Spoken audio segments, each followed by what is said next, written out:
গত ৬ ফেব্রুয়ারি মুন্সিগঞ্জের সিরাজদিখানে অস্ত্রের মুখে রাস্তা থেকে তুলে নিয়ে এক পোশাক কর্মীকে দলবদ্ধ ধর্ষণের ঘটনা ঘটে। ১৭ ফেব্রুয়ারি রাজশাহীগামী একটি বাসে ডাকাতির সময় ঘটে নারী যাত্রীদের শ্লীলতাহানির ঘটনা। ২১ ফেব্রুয়ারি ফুল তুলতে গিয়ে চতুর্থ শ্রেণীর শিশু ধর্ষণের শিকার হয়।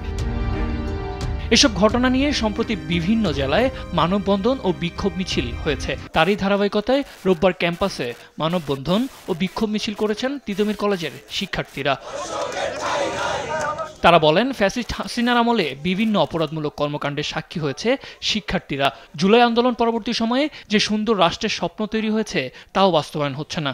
বিগত সরকারের সময় ধর্ষণ, চাঁদাবাজি, ঘুম ছিল তাদের নিয়মিত রুটিন।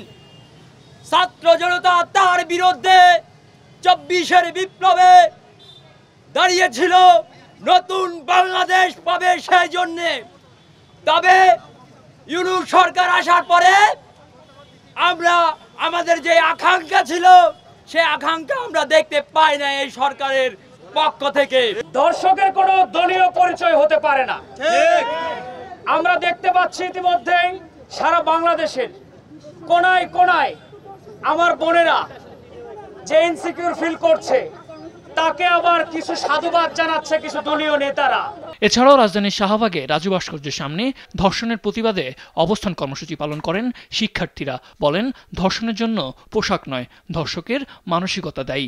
যে প্রশাসন হচ্ছে ধর্ষকের আসলে একমাত্র বিচার হওয়া উচিত ফাঁসি। প্রকাশ্যে যদি এদের ফাঁসি হয় তখন আসলে এই ধর্ষকরা এতটা সাহস পায় না যে আমরা তাদের জন্য নিরাপত্তাহীনতায় ভুগবো এবং তাদের ভয়ে আসলে আমরা বাসা থেকে বের হব না। আর একটা বিষয় হচ্ছে যে অনেকে ধর্ষণের জন্য নারীর স্বাধীনভাবে চলাফেরা, নারীর পোশাক কেউ দায়ী করে থাকেন, কিন্তু সেই দিক থেকে আমরা একটু কঠিনভাবে বলতে চাই যে একটা বোরকা পরা নারীও ধর্ষণের শিকার হচ্ছে, একজন অন্তঃসত্ত্বা নারীও ধর্ষণের শিকার হচ্ছে, গৃহবধূও ধর্ষণের শিকার হচ্ছে।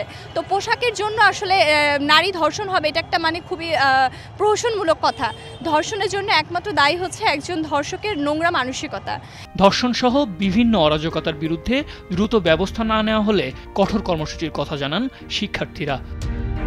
সাদ আহমেদ, দেশ টিভি, ঢাকা।